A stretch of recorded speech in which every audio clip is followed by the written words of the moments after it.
Napakabonggang pa-car surprise ang natanggap ng GM Fiang galing sa mga nagmamahal nilang mga OFW sa Riyadh at sa Romania.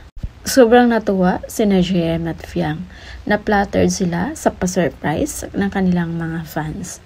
At ang nakakatuwa guys sa ganap na to, dahil si Fiang may bouquet of flowers and si GM naman may malaking stuffed toys. Sa kakulitan ni Fiang, binigay niya kay GM yung kanyang bouquet of flowers at kinuha niya yung stuffed toy ni GM.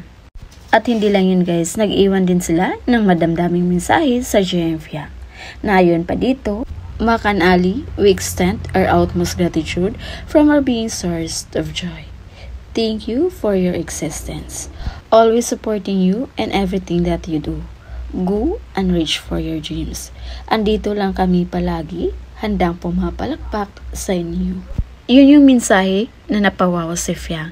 Hindi niya akalain na nakapagbigay pala sila ng saya sa mga OFW na malayo sa pamilya, na pilit lumaban para mabigyan ng magandang kinabukasan ang kanilang mga pamilya dito sa Pinas. Kaya sa lahat ng OFW, kahit saang sulok man sa mundo, saludo po kami sa inyo.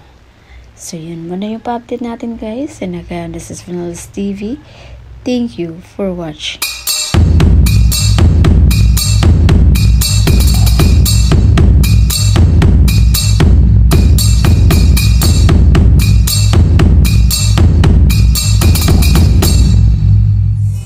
Am I really